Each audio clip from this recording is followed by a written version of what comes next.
শতকরা অধ্যায়ের পৃষ্ঠা 96-এর দুইটি শহরের জনসংখ্যা যথাক্রমে ৪৫,৬৮০ জন ও ৫২,৫২০ জন। একটি শুমারিতে দেখা গেল ওই দুইটি শহরের স্বাক্ষর মানুষের সংখ্যা যথাক্রমে ৩৪,২৬০ জন ও ৩৬,৭৬৪ জন। শতকরা হিসেবে কোন শহরের স্বাক্ষর মানুষের সংখ্যা বেশি? তো এই অঙ্কটি দুইটা ধাপে সমাধান হবে। প্রথম শহরের ক্ষেত্রে হিসাব হবে একটা এবং দ্বিতীয় শহরের ক্ষেত্রে হিসাব হবে আরেকটা। তো প্রথমে আমরা লিখব প্রথম শহরের ক্ষেত্রে এই যে ৪৫,৬৮০ জন জনসংখ্যা বলছে, তো এখানে লিখে নিব ৪৫,৬৮০ জনের মধ্যে স্বাক্ষর মানুষ বলছে যে ৩৪,২৬০ জন। এই যে এখানে প্রথম শহরের হিসাবটা লিখব যে ৪৫,৬৮০ জনের মধ্যে স্বাক্ষর মানুষ ৩৪,২৬০ জন।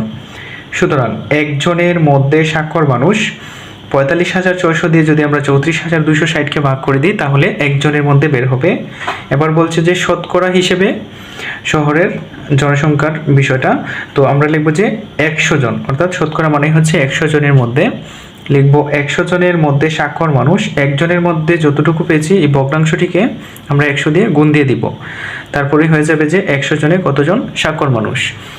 তো আমরা যদি এইটাকে হিসাব করি তাহলে আসবে, আমি আলাদা করে নিয়েছি, তো এখানে আসবে ৭৫ জন, অর্থাৎ ১০০ জনে অর্থাৎ আমরা লিখতে পারি যে অর্থাৎ ৭৫%, অর্থাৎ শতকরা ৭৫ জন।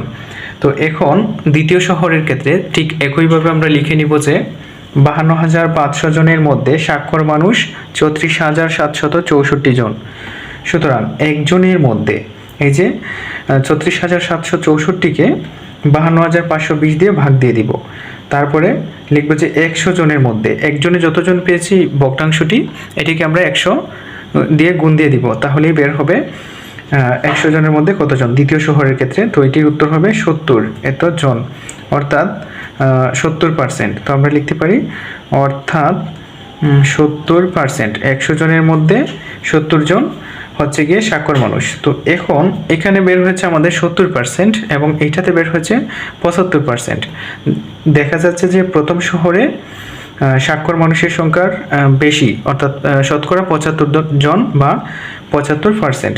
তো আমরা এখানে লিখতে পারি যে তাহলে দেখা যাচ্ছে শতকরা হিসেবে প্রথম শহরটিতে বেশি সংখ্যক মানুষ স্বাক্ষর রয়েছে। এটি হচ্ছে মূলত পৃষ্ঠা ৯৬-এর ৭ নং প্রশ্নটির সমাধান। প্রিয় শিক্ষার্থীরা, ভিডিওটি যদি ভালো লাগে অবশ্যই লাইক, কমেন্ট এবং শেয়ার করে দিবেন। ধন্যবাদ সকলকে।